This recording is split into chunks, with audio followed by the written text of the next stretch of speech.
Saudações do crente docente. Está no ar o CDcast, o podcast da sua lição bíblica. Eu sou a professora Amanda Schettini e estamos estudando a revista Justiça Divina da editora CPAD. E hoje teremos a aula de lição número 8, que tem por título Bom Pastor e os Pastores Infiéis. Antes de começarmos, eu gostaria de pedir a você que nos acompanha nesse momento, que divulgue o trabalho realizado pelo crente docente. Para isso, se inscreva no nosso canal, deixe o seu like e acione o sininho para ficar por dentro de todas as nossas novidades. Antes mesmo de começarmos, eu gostaria de fazer alguns agradecimentos. Primeiramente, eu gostaria de estar agradecendo a Deus por essa oportunidade. A Ele a honra, a glória e todo o louvor. Também gostaria de estar agradecendo ao meu esposo por todo o amor, por toda a dedicação, por todo o apoio, por todo o incentivo. Eu louvo a Deus pela vida do meu esposo. E também gostaria de agradecer ao crente docente por esse convite. Sem mais delongas, meus irmãos, vamos ao texto áureo. O texto áureo ele se encontra no Evangelho de João, capítulo 10, versículo 11. Diz assim: Eu sou o bom pastor dá a sua vida pelas ovelhas. A leitura bíblica se encontra em Ezequiel 34, do 1 ao 12. Vamos entender um pouco o que está acontecendo. Ezequiel está profetizando contra os pastores de Israel. O Senhor diz que está contra eles, pois cuidavam de si mesmos e não se importavam com as ovelhas. Olha o que diz o versículo 8. Vivo eu, diz o Senhor Jeová, visto que as minhas ovelhas foram entregues à rapina e vieram a servir de pasto a todas as feras do campo, por falta de pastor. E os meus pastores não procuram as minhas ovelhas, pois se apacentam a si mesmos e não apacentam as minhas ovelhas. Nesse versículo, nós já entendemos que tudo é do Senhor, tudo é dele. Ele vai dizer, os meus pastores não procuram as minhas ovelhas. Logo, os pastores são dele e as ovelhas também são dele. Sendo que os pastores não estavam fazendo conforme ele tinha determinado que eles fizessem. Então o Senhor diz que vai tirar das mãos desses pastores as suas ovelhas. E aí entra a figura do bom pastor. Porque o Senhor, como pastor do rebanho, diz que vai atrás dessas ovelhas, vai buscar, vai trazer de volta. Então nós vamos estar falando sobre os pastores infiéis e sobre o bom pastor. Essa mensagem de Ezequiel, ela está sendo aplicada para os líderes das nações, metaforicamente chamados de pastores. Esses líderes, eles eram responsáveis por abusar do rebanho de Deus. Que rebanho é esse? Nesse contexto aqui, é o povo de Israel. Ao longo de toda a Bíblia, o povo de Deus é comparado de modo muito apropriado a ovelhas. O Salmo 23, ele retrata muito bem o cuidado que Deus tem com o seu povo. Ele fala desse relacionamento de Deus com o indivíduo e fala também da dependência da ovelha. Como somos comparados a ovelhas, vamos falar da ovelha, literalmente. As ovelhas são animais indefesos, são animais medrosos, são animais que se assustam facilmente. E eu li algo sobre ovelhas que eu gostaria de compartilhar com vocês. As ovelhas não enxergam muito bem e se assustam com facilidade quando se vê em circunstâncias desconhecidas, especialmente no escuro. É preciso a presença do pastor para acalmá-las.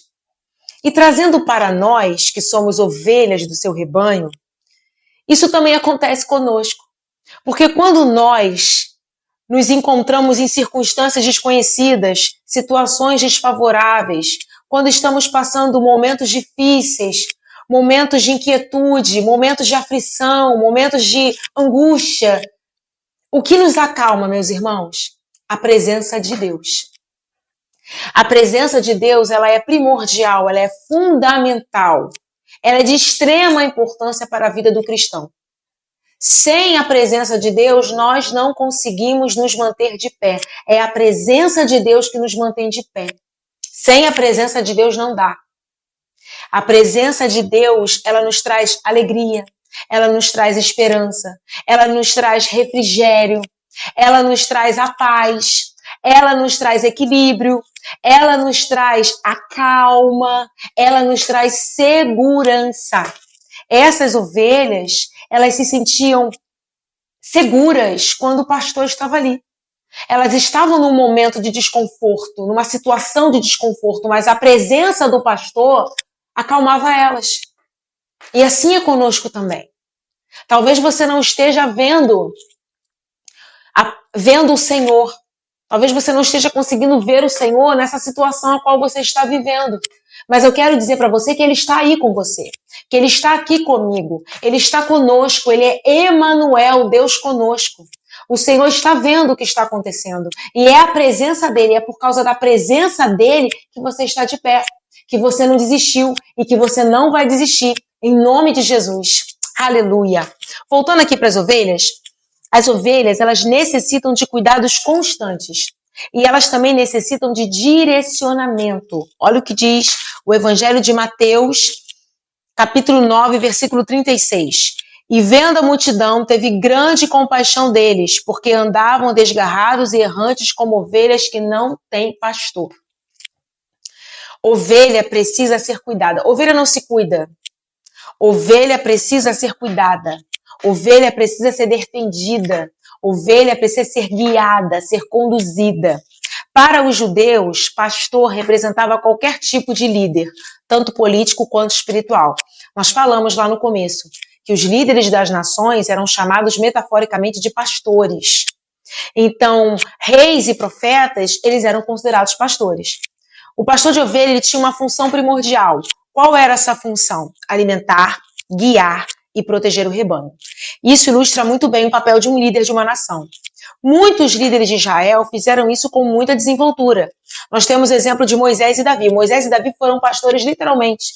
Moisés pastoreou as ovelhas do seu sogro por 40 anos. Davi pastoreou as poucas ovelhas do seu pai.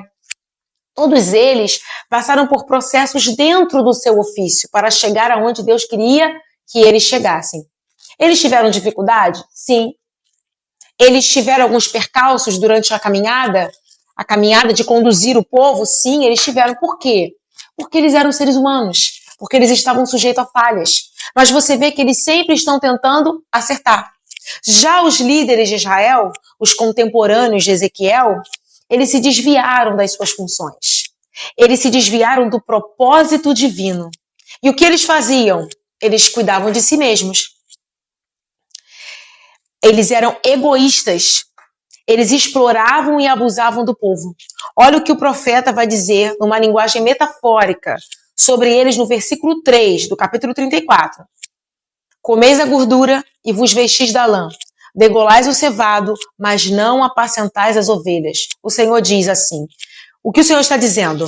Vocês usufruem das ovelhas, mas não cuidam delas. Vocês não estão preocupados com aquilo que elas são, mas com aquilo que elas têm. E se elas não têm nada, logo elas não servem. Ou seja, vocês não suprem as suas necessidades. Vocês não estão preocupados com aquilo que elas necessitam. Se estão necessitando de algo no âmbito espiritual, no âmbito material, no âmbito físico, não. Vocês não estão preocupados com isso. Vocês estão preocupados com vocês mesmos. Eu falei o que eles faziam. Agora, o que eles não faziam? Não cuidavam das ovelhas, ficou bem evidente. Não cuidavam das ovelhas, não cuidavam do povo, não cuidavam do rebanho. E olha o que o profeta vai dizer no versículo 4. A fraca não fortalecestes, a doente não curastes, a quebrada não ligastes, e a desgarrada não tornastes a trazer. E a perdida não buscastes, mas dominais sobre elas com rigor e dureza. Meus irmãos, os pastores da antiguidade, eles guardavam as suas ovelhas. Eles conduziam elas. Eles proviam alimento. Olha aí. Olha como supriam as necessidades. Olha as necessidades sendo supridas. Eles proviam alimento, água para as ovelhas. Eles cuidavam delas quando elas estavam cansadas, quando elas estavam feridas, quando elas estavam doentes. Eles salvavam as ovelhas quando elas se perdiam. Eu vi um vídeo recentemente que o título do vídeo era assim: o que acontece com as ovelhas no final do dia? E o pastor estava sendo entrevistado e ele disse que no final do dia muitas ovelhas fogem. E ele precisa ir atrás dessa ovelha para poder guardá-las. Então ele só guarda as ovelhas quando ele vai atrás daquela que fugiu. E aí eu lembrei da parábola que Jesus contou, a parábola da ovelha perdida. Está lá em Lucas 15, no versículo 4, ele diz assim: que homem dentre vós, tendo 100 ovelhas e perdendo uma delas, não deixa no deserto as 99 e não vai após a perdida até que venha achá-la? Então você vê que o pastor, ele salvava, ele ia atrás da ovelha perdida, aleluia. Ele conhecia as suas ovelhas, ele conhecia, ele se importava com as suas ovelhas. Aqui no versículo 4, você vê claramente o descuido e o desinteresse do pastor pelo rebanho. O povo de Jerusalém estava em um estado de miséria. Os líderes não visavam o bem do povo, não visavam, não administravam os assuntos nacionais, não davam atenção ao rebanho. E o que aconteceu com esse rebanho? O que acontece com esse rebanho? O que aconteceu com as ovelhas? Elas foram dispersas, elas foram espalhadas. Olha que fala o versículo 6 do capítulo 34. As minhas ovelhas andam desgarradas por todos os montes e por todo o alto outeiro. Sim, as minhas ovelhas andam espalhadas por toda a face da terra, sem haver quem as procure, nem quem as busque. Essa mensagem, ela diz respeito a todos os filhos de Israel. É certo que Ezequiel está exilado e está falando na casa de Judá. Até porque Ezequiel foi deportado na primeira leva. Mesmo ele estando falando essa palavra exilado, juntamente com os outros, essa mensagem, ela está sendo direcionada aos filhos de Israel, tanto ao reino do norte, quanto ao reino do sul. Porque Samaria também tinha sido invadida pelos assírios e o povo tinha sido dispersado, assim como Jerusalém. No capítulo 33, vem um homem lá de Jerusalém falar para Ezequiel o que tinha acontecido com Jerusalém, ela tinha sido destruída. Então essa mensagem, ela é de um modo geral. Ela está sendo falada aos filhos de Israel. E o Senhor já estava alertando o povo sobre isso, através da vida dos seus profetas. O Senhor usou Isaías, o Senhor usou Jeremias com muita propriedade quando ele vai falar contra os falsos profetas. Os falsos profetas, eles vinham com uma mensagem de esperança, dizendo para o povo que ia ficar tudo bem, quando na verdade não ia ficar tudo bem se eles continuassem agindo da forma que eles estavam agindo. Eles estavam falando coisas que o Senhor não tinha mandado eles falar. O Senhor queria que eles se convertessem, que eles se arrependessem. O Senhor também vai usar o profeta Amós. O profeta Amós vai denunciar o pecado de ambos os reinos, tanto Judá e Israel. Ele vem com uma palavra de julgamento. Ele vai dizer que o julgamento estava a caminho, o profeta Amós. Ele sai lá do reino do sul e vai para o reino do norte. O Senhor manda ele lá, ainda vai dizer assim, vá à casa rebelde. Eles são casa rebelde, eles não vão querer ouvir você. Mas eu estou contigo, fale tudo que eu mandar. E ele vai lá. Tem um sacerdote que manda ele embora. Volta lá para tua terra. Vai profetizar lá, porque aqui a gente não está interessado na tua mensagem. Só que a mensagem não era dele, a mensagem era do Senhor. O Senhor estava dizendo, arrependam-se, convertam-se. Deixem de fazer a maldade que vocês estão fazendo entre vocês mesmos, entre os seus irmãos. Se voltem para mim. Mas eles não estavam querendo ouvir. Eles não deram ouvido a Amós. Eles não deram ouvido a Jeremias. Na verdade, eles não deram ouvido ao Senhor. Eles não deram ouvido aos homens de Deus que foram enviados pelo Senhor para estar falando a palavra dele. E o que aconteceu com a casa de Judá? O que aconteceu com Israel? O que aconteceu com a nação? Veio a ruína.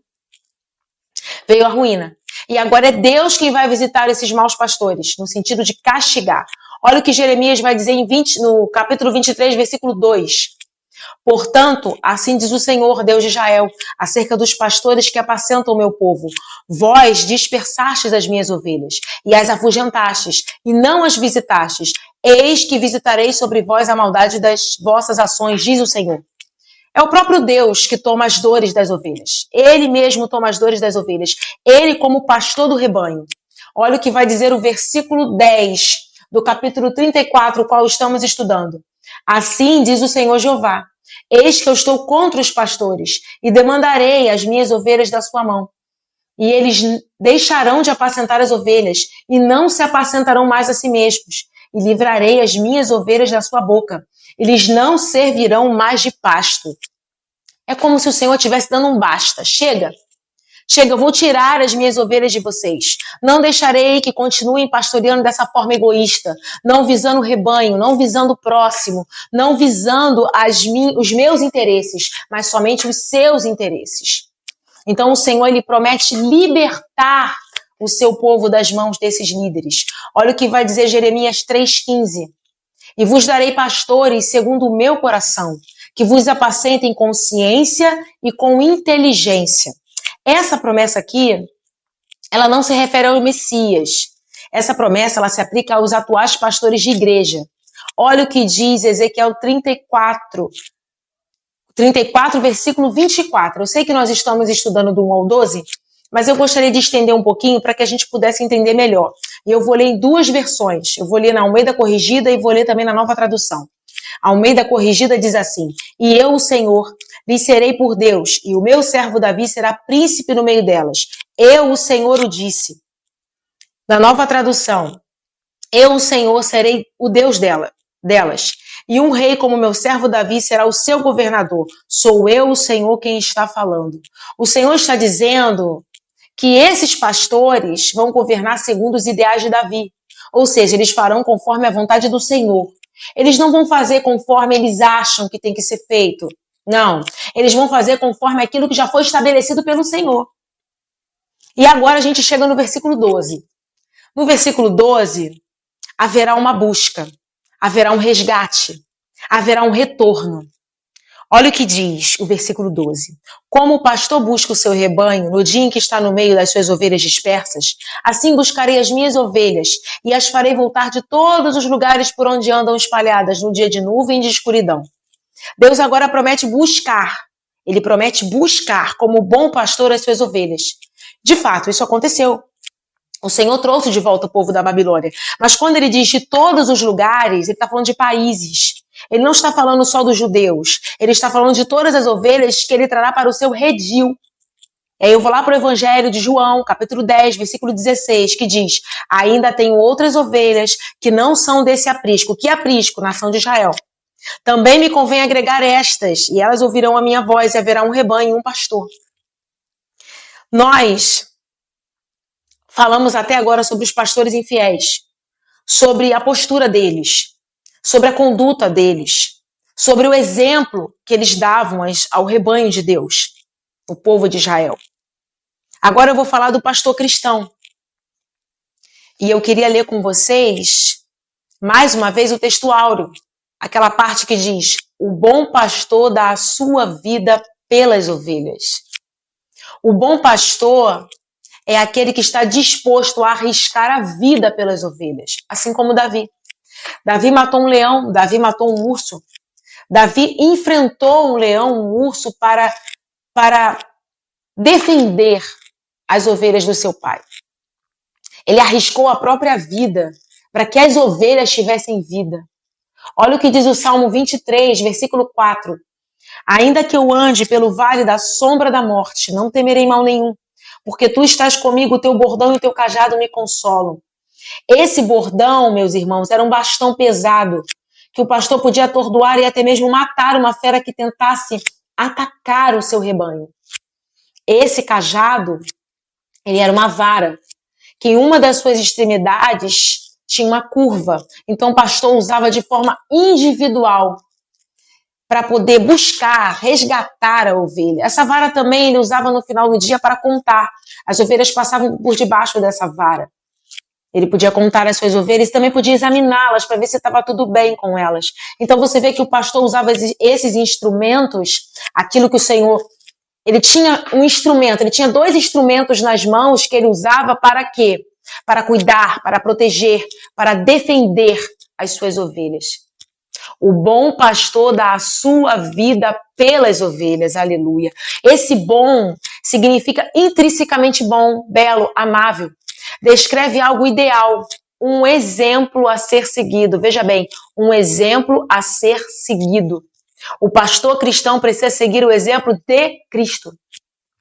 Olha o que diz o Evangelho de João, capítulo 13, versículo 15. Porque eu vos dei o exemplo, para que como eu vos fiz, façais vós também. No capítulo 13 é aquele episódio que Jesus vai lavar os pés dos discípulos. E Pedro não quer que Jesus lave os seus pés. E depois Jesus diz que se não lavar os pés de Pedro, ele não tem parte com ele. Aí Pedro vai querer que lave todo o corpo. Mas aí Jesus diz que não precisa, porque somente os pés, ele já está lavado pela palavra. E aí Jesus vai dizer: eu estou fazendo isso para dar exemplo, para que vocês façam também. Então Jesus, como bom pastor, é o verdadeiro modelo do pastor cristão. Ele precisa ser o referencial. Jesus precisa ser o referencial do pastor. diferentemente dos pastores da antiguidade. O Senhor não era mais o referencial deles. Eles mesmos eram os seus próprios referenciais. E aí tudo começou a desandar. Porque Jesus é o exemplo. Jesus concedeu pastores à igreja. Está lá em Efésios 4, capítulo 4, versículo 11. E ele mesmo deu uns para apóstolos, outros para profetas, outros para evangelistas e outros para pastores e doutores. E para que ele fez isso? Para o aperfeiçoamento dos crentes, para a edificação do corpo de Cristo. Somos todos ovelhas. Somos todos ovelhas. Os pastores da antiguidade se esqueceram que eles também eram ovelhas. Então, eles pegavam aquele poder que eles tinham e, ao invés de ajudar a ovelha, eles massacravam elas. E sendo que todos nós somos ovelhas do seu rebanho, nós somos a igreja, o corpo de Cristo. É muito interessante Davi. Davi, como rei, era o pastor do rebanho de Israel. No Salmo 23, você vê Davi como o quê? Como ovelha. Ovelha do grande pastor, do supremo pastor. O pastor que diz para ele que nada vos faltará. Aleluia. Então somos todos ovelhas. Somos o corpo de Cristo. A Bíblia diz que somos membros uns dos outros. Edificamos uns aos outros. Foi para isso que Deus nos deu os dons. E os dons foram dados para nós edificarmos. Olha que coisa interessante. Nós somos membros uns dos outros. O que significa somos membros uns dos outros? Que os membros, eles edificam os próprios membros. Quem edifica o corpo de Cristo? Os próprios membros. São os membros que ajudam o corpo de Cristo a se fortalecer. São os membros que vão ajudar o corpo de Cristo a chegar à estatura perfeita. Nós estamos ligados uns nos outros. E se o dom ele não for usado com amor, ele se torna uma arma de combate. E é por isso que você vê ovelhas competindo. Você vê ovelhas querendo empurrar a outra ovelha para poder ser mais, para poder ser melhor. E sendo que ninguém é melhor do que ninguém. Todos nós somos importantes dentro daquilo que o Senhor nos chamou para fazer. Todos nós temos uma importância. Todos nós somos importantes. Nós temos que ter um bom relacionamento com os nossos irmãos. Nós precisamos ter um bom relacionamento com as ovelhas, com o corpo de Cristo. O corpo de Cristo precisa estar alinhado, precisa estar ligado. Não pode haver atrito no corpo de Cristo. O cabeça, ele comanda tudo. Nós não comandamos nada, nós somos comandados por ele. Ele nos dá as ordens, ele nos direciona, ele nos governa e diz o que temos que fazer. Então nós não somos melhores uns que os outros. Precisamos ter um bom relacionamento com os nossos irmãos e esse relacionamento vai glorificar o nome do Senhor. Olha o que diz o Salmo 133. Quão bom e quão suave é que os irmãos vivam em união. Nós não temos que fazer nada para sermos melhores que alguém, mas nós precisamos fazer algo para alguém. Não para ser melhor do que alguém, mas ser melhor para alguém. Nós precisamos ser melhores para o reino, para o nome do Senhor ser glorificado, para que o reino de Deus venha a ser expandido, para que o reino de Deus venha sobre a terra, para que outras pessoas entrem na família de Deus. Então nós precisamos fazer para alguém, para melhor para alguém, para Deus. Finalizando, os pastores, eles precisam pensar no todo. Pensar no reino, olhar para o Senhor. O pastor cristão precisa olhar para Cristo, nós precisamos olhar para Cristo. Se nós olharmos para o Senhor, se o pastor cristão olhar para Cristo e tiver Cristo como exemplo, é certo que as coisas vão caminhar na direção que o Senhor determinou. Diferentemente dos pastores da antiguidade, eles não estavam mais olhando para o Senhor. Eles não estavam mais olhando para aquilo que o Senhor tinha falado, não. Eles se deixaram levar pelos seus próprios interesses, pelos seus próprios desejos, pelas suas próprias vontades. Então que possamos, como ovelhas do Senhor, olhar para Cristo. Cristo é o nosso referencial. Cristo em nós, esperança da glória. Cristo é tudo em nós. Que possamos fazer para Ele, para a glória dEle. Porque tudo é para Ele, meus irmãos. E que possamos também obedecer, que possamos ser obedientes aos nossos pastores. a quem está em cargo de liderança, que possamos ser obedientes, obedeçam. Vamos obedecer ao Senhor. Vamos viver uma vida de obediência. Que possamos também orar pelos nossos pastores que estão à frente, por esses irmãos que estão sendo colocados para liderar departamentos. Vamos orar, vamos obedecer, mas vamos orar também. Precisamos orar por eles. Que possamos também orar pelas autoridades que estão liderando a nossa nação. Que possamos orar, meus irmãos, porque os dias são maus. O Senhor está voltando. E assim eu quero agradecer a minha oportunidade. Que Deus vos abençoe. Um grande abraço. Paz de Cristo, meus irmãos.